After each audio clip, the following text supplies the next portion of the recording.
Football বিশ্বে এক নতুন অধ্যায় লিখেছে আর্জেন্টিনা। দলের প্রাণভ্রমরা লিওনেল মেসি মাঠে না থাকলেও বিশ্ব চ্যাম্পিয়ন আর্জেন্টিনা দাপটের সঙ্গে তাদের আধিপত্য ধরে রেখেছে। চোটের কারণে মেসি মাঠের বাইরে থাকলেও কোচ লিওনেল স্কালোনির চৌকস কৌশলে একের পর এক জয় তুলে নিচ্ছে আর্জেন্টিনা। ফিফা র্যাঙ্কিংয়ে টানা 2 বছর ধরে শীর্ষস্থানে থাকা দলটি আবারও প্রমাণ করেছে কেন তারা বর্তমান সময়ের সেরা দল। দক্ষিণ আফ্রিকার বিশ্বকাপ বাছাই পর্বে আর্জেন্টিনা তাদের আধিপত্যের নতুন দৃষ্টান্ত স্থাপন করেছে।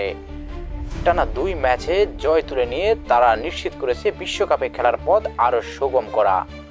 ব্রাজিল ও উরুগুয়ের মতো শক্তিশালী দলগুলোর বিপক্ষে দারুণ পারফরমেন্স দেখিয়েছে আর্জেন্টিনা।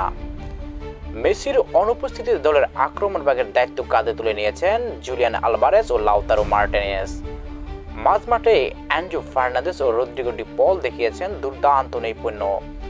প্রতিপক্ষের আক্রমণ ভাগকে একের পর এক ব্যর্থ করে দিতে চাচ্ছেন রক্ষণ ভাগের লিসান্দ্রো মার্টিনেজ ও ক্রিস্টিয়ানো রোমেরো। কোচ লিওনেল স্কালোনির তত্ত্বাবধানে আর্জেন্টিনা এক নতুন উচ্চতায় পৌঁছেছে। তাদের খেলার ধরন এখন অনেক বেশি গুছানো এবং কৌশলগতভাবে শক্তিশালী। 2023 সালের এপ্রিল থেকে তারা শীর্ষস্থানে রয়েছে এবং এই সময়ে তারা কোনো বড় প্রতিযোগিতায় ব্যর্থতার মুখ দেখেনি। ফ্রান্স, স্পেন ও ব্রাজিলের মতো দলগুলো যেখানে পয়েন্ট হারিয়ে পিছিয়ে পড়ছে, সেখানে আর্জেন্টিনা তাদের অবস্থান আরও সুসংহত করছে।